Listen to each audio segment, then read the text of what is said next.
Olá, boa tarde. Muito boa tarde. A inadimplência dos gaúchos está em alta. A crise econômica aumentou o desemprego e travou o reajuste de salário. Mas as contas continuam chegando e com a expectativa de crédito menor para os consumidores, é preciso planejar o orçamento para manter os gastos sob controle. Consórcio crediário, parcelamento direto ou no cartão. Para quem não tem todo o dinheiro à vista, tomar crédito emprestado pode ser a solução. É o que vai fazer o Alisson. O salário dele como gari é menor do que o valor da máquina de lavar que ele precisa. Tá ruim para comprar, daí é muito cara, tem parcela que tem mais, tem lugar, lógico que tu vai, a máquina tá parcelada, é muito cara, não tem como tu pagar. Então parcelada é mais barata que achar, eu vou comprar. A loja que fizer mais barata a parcela vai ganhar o cliente, né? Mas é preciso cautela para tomar crédito. No ano passado, segundo o SPC Brasil, a inadimplência foi quase 7% maior do que em 2014 no Rio Grande do Sul. Por isso, o acesso ao crédito também está mais difícil. Existe uma cautela muito grande por quem está oferecendo crédito na hora de entregar esse crédito, porque ele está fazendo uma série de análises de comportamento de consumo e de histórico de pagamentos atreladas ou associadas ao momento econômico que está se vivendo hoje no país. Um termômetro das relações de consumo é o ICMS, que teve uma retração na arrecadação de 2% no ano passado. Ou seja, as receitas estão menores, não só para quem ficou sem aumento de salário, mas para todos. E se o ano começa depois do carnaval, é hora de planejar o orçamento. 2016 vai ser um ano de cortes de gastos. A gente vê que todos os agentes estão fazendo isso. É o governo, são as empresas e agora é o cidadão. Os orçamentos, eles vão ter que ser avaliados e comparados com amigos, com familiares. Com base nessas informações, vá em cima da empresa e discuta com ela com as informações necessárias. Agora, quem não pode fugir do consumo, a melhor dica é poupar. Luiz foi à loja hoje porque quer comprar uma TV. O dinheiro ele já guardou e agora quer os benefícios de quem compra à vista. Eu negocio o preço, pechincho, sou um tremendo pechinchador.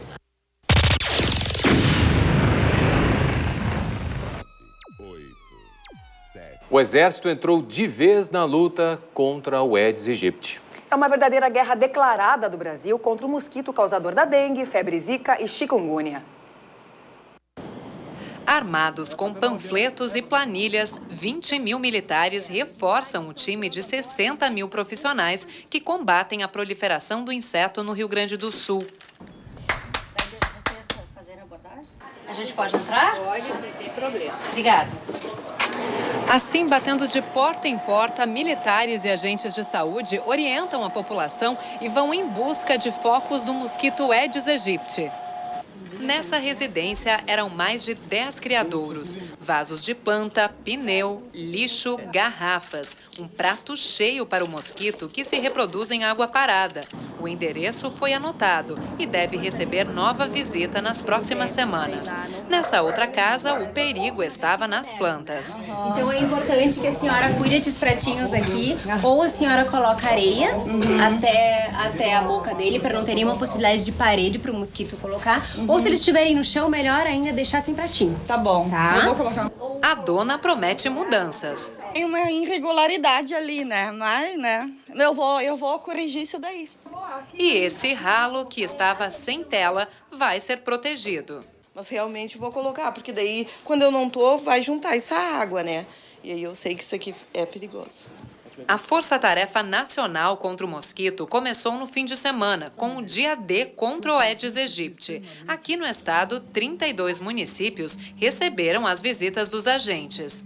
É um esforço do Brasil para que nós possamos, de uma vez por todas, dizer não à Zika, termos, a partir de então, uma ação de Zika zero no Brasil. O Estado, a União e os municípios, agora com a colaboração ainda do Exército, ir em todas as casas, em todos os focos para fazer a sua eliminação e a eliminação dos criatórios para impedir o seu progresso e que nós possamos ter uma solução que dê mais tranquilidade à nossa sociedade. Mas a sociedade tem que estar presente. Cada um tem que fazer a sua parte. A população tem que cuidar dos seus domicílios, das suas residências, do ambiente domiciliar e o poder público cuidar da questão do lixo, dos resíduos que são colocados às vezes vezes a céu aberto, distribui pneus, que são formas de criação de mosquito. Nesta fase, o que nós defendemos é impedir o nascimento do mosquito. Tá? Muito melhor do que querer matar o mosquito depois que ele já está vivo, com venenos, com inseticidas, com larvicidas.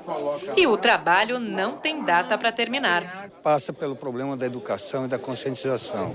Inclusive, na última fase dessa operação, nós vamos até as escolas para transmitir para a população, para as crianças, para os jovens, essa informação. Não adianta nós realizarmos um esforço concentrado numa semana, num dia, e depois nós esquecermos, os focos irão voltar.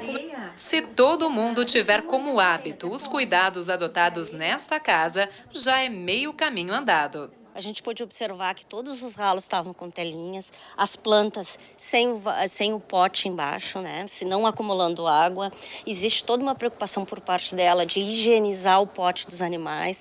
Ela higieniza 2 a 3 vezes por dia, segundo ela, né? Estavam limpos, bem adequados. Então é uma casa que realmente, assim, merece os parabéns pelo cuidado para que evite, então, que o mosquito do Aedes possa colocar os seus ovinhos.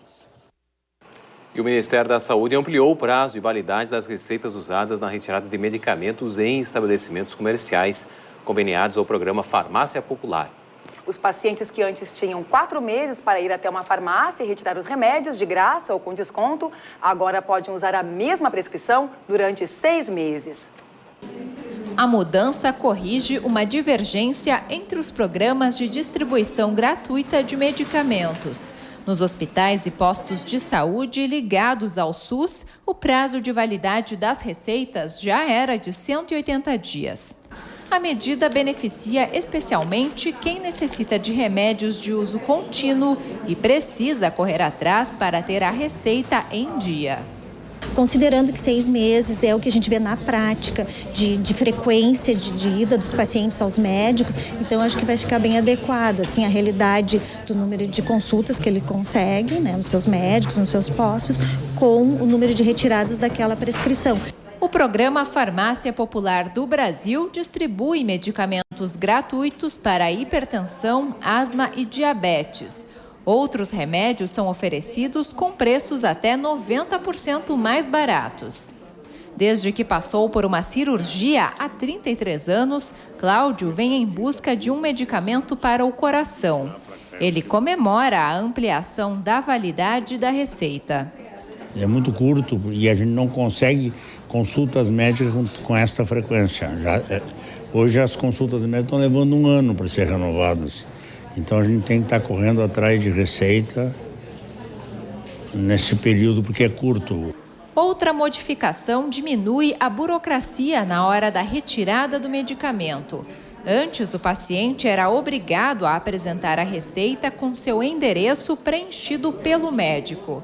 Agora, o farmacêutico está autorizado a completar as informações ausentes, permitindo que o usuário não volte para casa sem seu remédio. A tarde de segunda-feira será parcialmente nublada em Porto Alegre, máxima de 32 graus. Em Novo Hamburgo, períodos curtos de sol intercalados com períodos de nuvens, faz 33 graus.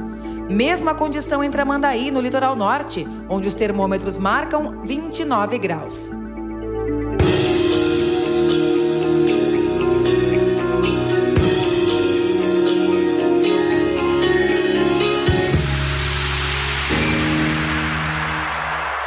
Porto Alegre tem praticamente uma árvore para cada habitante. No último temporal, 3.000 delas foram derrubadas e 2.000 estão danificadas. E todo esse estrago deixou marcas na cidade, principalmente nos parques da Redenção e do Marinha do Brasil. E os frequentadores desses locais estão aos poucos tentando retomar a rotina. A cena é de destruição. No Parque Farroupilha, pelo menos 300 árvores foram derrubadas pelo temporal que atingiu a cidade no fim do mês passado. A chuva forte e os ventos de mais de 120 km por hora também deixaram outras dezenas danificadas. Uma imagem impossível de passar em branco. Triste, né, um pouco, né? Porque eu acho que tira um pouco da beleza do parque. Mas isso aí é uma coisa, né, que foi uma fatalidade. Mas eu acho que faz parte, né? A gente tem que contribuir agora também para poder ajudar. São tantas árvores, galhos caídos e entulhos que fica difícil transitar por aqui. A solução para quem frequenta o parque é abrir mão de um espaço já consagrado na cidade. Estou caminhando, né, trazendo meu cachorrinho para passear também. Só estou evitando os lugares onde está com transtorno das árvores caídas, né? Situação ainda pior enfrenta o Parque Marinha do Brasil, onde mais de 1.000 árvores caíram. Também a ameaça de galhos pendurados leva insegurança a quem voltou a circular por aqui. Realmente eu fico com um pouquinho ainda de medo que caia mais galhos, até porque ontem eu estava caminhando e de repente eu passei, aí quando eu fiz a volta um galho caiu, será? Sim, a dificuldade para caminhar e o perigo em caminhar, né? Tem várias árvores aí que estão penduradas ainda e a prefeitura não está tirando. Mas se há esperança para os parques e praças da cidade, também deve haver paciência. Devido ao calor da estação, o replantio das espécies danificadas pelo temporal deve acontecer somente em maio. A partir daí, são no mínimo mais 3 anos para que a paisagem que colocou Porto Alegre entre as cidades mais arborizadas do país volte a ser o que era. Segundo o secretário da SMAN, o foco agora é o recolhimento e poda das árvores. Sobre as espécies, ele afirma que o tipo de árvore é propícia para o ambiente e que outras plantas não teriam mudado o resultado do temporal. Nós tivemos um fenômeno excepcional, com ventos acima de 120 km por hora, e isso faz com que árvores, especialmente as que estão muito sadias e muito copadas, sejam forçadas pela ação do vento e quebrem, né? Não está relacionado essencialmente à espécie plantada. Mas não é só a vegetação que sofreu com o fenômeno. A iluminação interna de parte do Marinha do Brasil foi completamente danificada. Por causa disso, quem aproveita o parque tem hora para voltar para casa. Já estamos indo já. 5 minutinhos só. Só esperar cair a noite já tem que sair já. Apesar da situação dos parques ter melhorado desde o temporal, a orientação da prefeitura ainda é para que as pessoas evitem estes locais. O tempo fica nublado com possibilidade de chuva a qualquer hora em Caxias do Sul. Faz 29 graus. Em Passo Fundo, muitas nuvens com curtos períodos de sol. Pode chover. Máxima de 28 graus. Clima semelhante em Ijuí, onde os termômetros marcam 30 graus.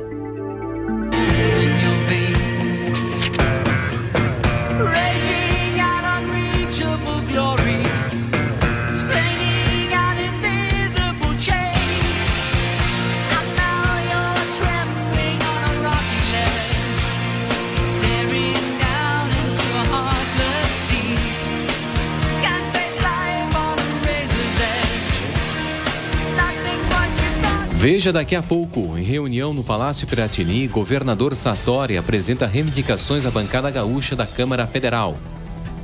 E em instantes, Tribunal Regional Eleitoral orienta eleitores a não deixarem para a última hora o recadastramento biométrico.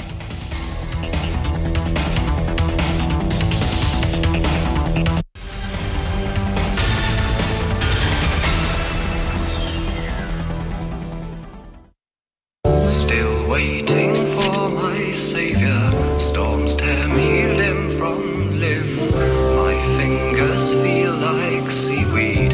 I'm so far out, I'm too far in.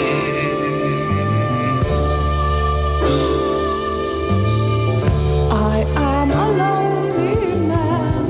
My solitude is true.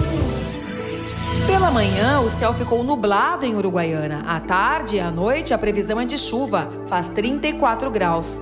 Em São Borja, chuva rápida a qualquer hora do dia, com possibilidade de trovoadas. Máxima de 32 graus. Também pode chover em Alegrete. A temperatura fica em torno dos 35 graus. Menos de 18% dos eleitores fizeram um recadastramento biométrico no estado, segundo o Tribunal Regional Eleitoral. Isso corresponde a 1,5 milhão de eleitores, dos mais de 8 milhões que devem se recadastrar. Deixar para a última hora pode significar horas de fila. Por isso, o TRE Gaúcho recomenda que as pessoas compareçam aos cartórios eleitorais o quanto antes. A fila em frente ao Tribunal Regional Eleitoral não é comum para essa época do ano.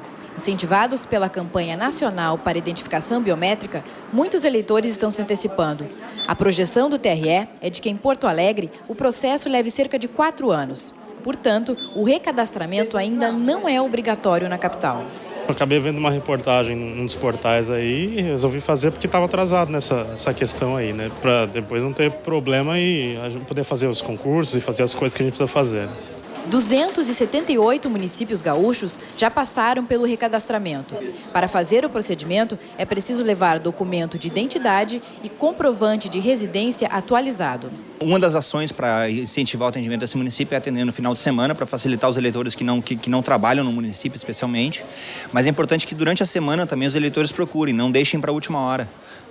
O que eu costumo dizer é que em algum momento muita gente vai ter que perder um dia de trabalho para fazer esse recadastramento. Então que perca agora e pegue menos fila e não perca no último dia, senão o prejuízo vai ser muito maior, tanto para a Justiça Eleitoral como para o próprio eleitor. Quem não se recadastrar tem o título cancelado. No site do TRE podem ser consultadas a data de encerramento e a lista das outras cidades que passam pelo recadastramento.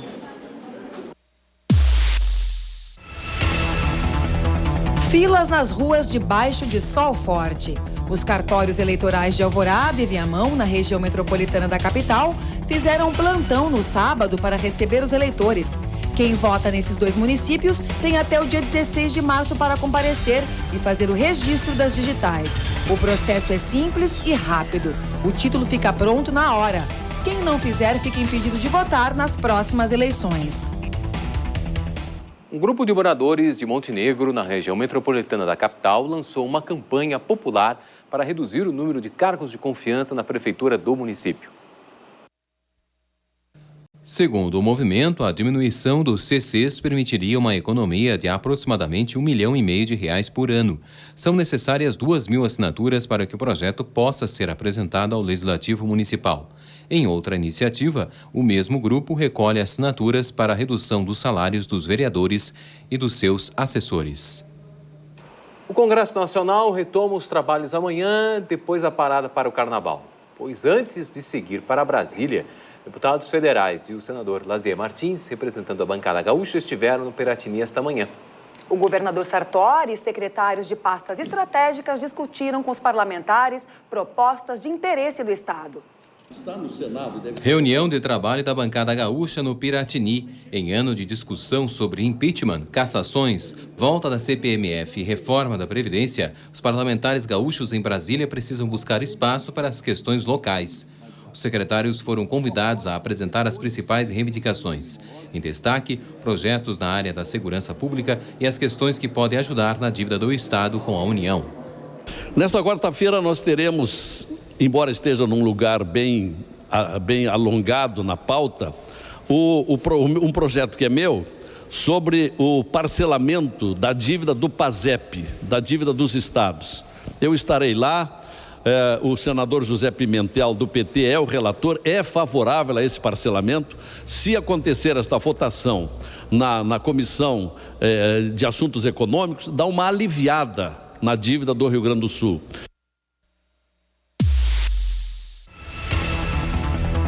Foi enterrado sábado em Santo Ângelo o corpo do conselheiro do Tribunal de Contas do Estado, Adroaldo Loureiro, que faleceu sexta-feira na capital. Natural de Santo Ângelo, onde foi prefeito, Loureiro também foi eleito deputado estadual pelo PDT por 3 mandatos.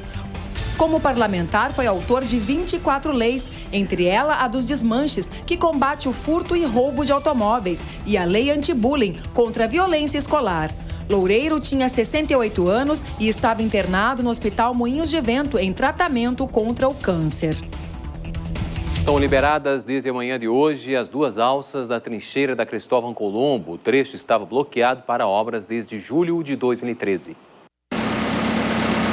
O bloqueio nas alças foi removido ainda cedo. A partir de agora, o motorista que segue pela terceira perimetral no sentido norte-sul poderá ingressar na avenida em direção ao centro histórico. Para quem trafega pela Cristóvão, será possível acessar a perimetral rumo à zona sul. Os bloqueios na rua Carlos von Koseritz também foram retirados. Já a passagem subterrânea, que permanece bloqueada, deve ser concluída em até 1 ano. O valor total da obra está estimado em 12 bilhões e meio de reais. O número de sucatas de automóveis destinadas à reciclagem no estado cresceu 17% no ano passado e atingiu volume recorde. Foram 7.800 veículos encaminhados para prensagem. Desde 2010, quando o Detran Gaúcho lançou o projeto inédito no país, foram reaproveitadas mais de 27 mil sucatas. Vão para a reciclagem os automóveis abandonados há mais de 2 anos, sem condições de segurança para circular e que têm impedimentos legais para a comercialização de peças. Sol e poucas nuvens em Santa Cruz do Sul nesta segunda-feira, máxima de 32 graus. O céu em Santa Maria amanheceu totalmente encoberto. À tarde, o sol aparece em alguns momentos, mas as nuvens predominam. Faz 33 graus. Mesma temperatura em Cachoeira do Sul, onde o tempo fica parcialmente nublado. Veja a seguir, série de reportagens da UX TV mostra os protagonistas da Festa Nacional da Uva, que começa nesta quinta-feira em Caxias do Sul.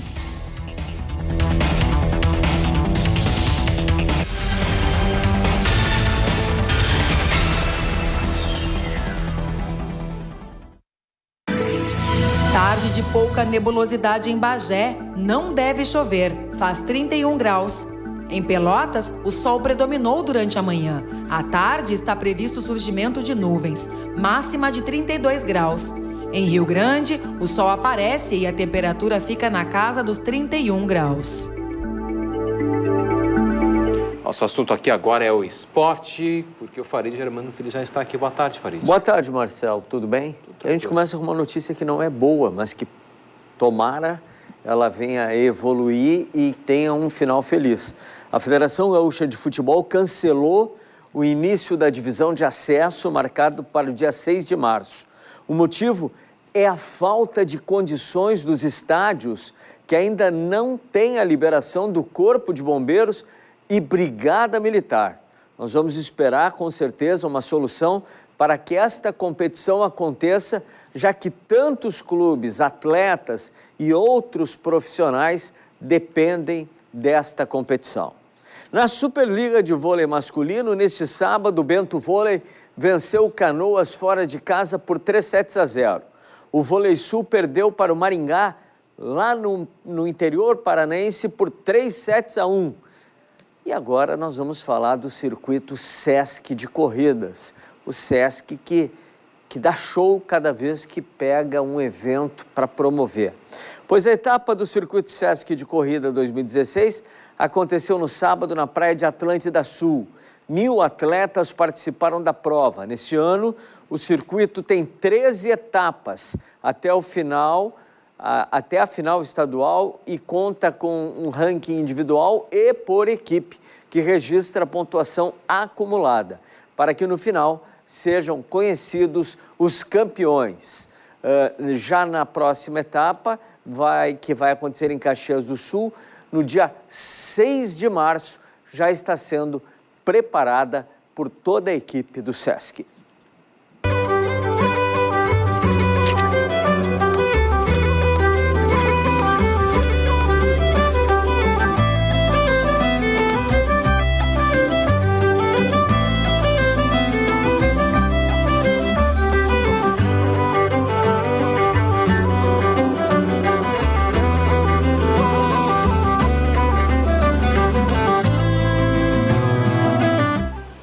Ela está presente na encosta e nos campos da serra, principalmente na paisagem das rodovias que levam a Caxias do Sul.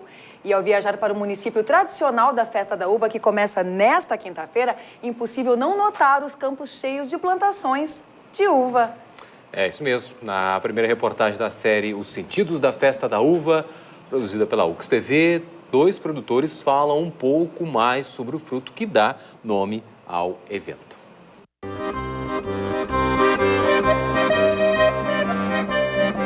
O perfume suave das videiras durante o verão é o indício da chegada da colheita. A uva, com seu aroma e sabor inconfundíveis, empresta seu nome à maior festa de Caxias do Sul. O imigrante italiano iniciou o cultivo da fruta logo ao chegar na região. Mesmo com dificuldades geográficas e climáticas, a produção de uva tomou conta das encostas íngremes da Serra Gaúcha, mudando a paisagem e exalando o odor adocicado da fruta. Olha, eu gosto de toda a uva. A Itália é a principal, eu acho. Tem vários tipos bons, mas agora uma das mais preferidas é a Itália. uma Niagara também, mas o Isabel, tu está colhendo uva Isabel, duvido que tu colha uma bacia de uva se não bota lá 2, 3, 4 grãos na boca, né? Ela é boa mesmo, é um espetáculo. Para mim o melhor é o cheiro mesmo. Se fosse para agora ir lá no Pará de Bordeaux, tu ia sentir. Quando ele está no ponto de maturação, tu sente o cheiro de longe, aquele aroma assim gostoso da uva madura. A festa da uva é nossa, né? Está dentro da nossa comunidade. A gente sempre gostou de participar. Sempre na exposição. A gente viajou o Brasil inteiro, na Argentina, no Chile, sempre nos prêmios ganhados pela Festa da Uva. Nós ganhamos, entre eu, meu irmão e mais a esposa, umas 25 viagens da Festa da Uva. Em primeiro lugar é fruta bonita, né? E muita dedicação. Não é chegar lá com qualquer caixa de uva e expor aí no painel e dizer, esse caixa vai ganhar, não. Bom é preparar ela, né? Corta fora os grãozinhos pequenos e tal, e quando o cacho está mais ou menos que tu acha que está padrão. Então, se deixar aquele grãozinho fino, chega no mercado, o cliente, não, essa uva não presta, está velha, está suja, está feia, né? Então, a gente tira aqueles grãozinhos e procura deixar no cacho os grãos, todos eles do mesmo tamanho. Agora aqui, essa uva coberta aqui também tem uma coisa, vai ter o sabor dela é muito melhor do que qualquer uva de qualquer região do Brasil. E o meu irmão ali, olha, praticamente um reduzido, eu e ele, a gente se levanta de manhã, vai para baixo da pareira, vai, almoça, volta para baixo da pareira, é a vida mesmo.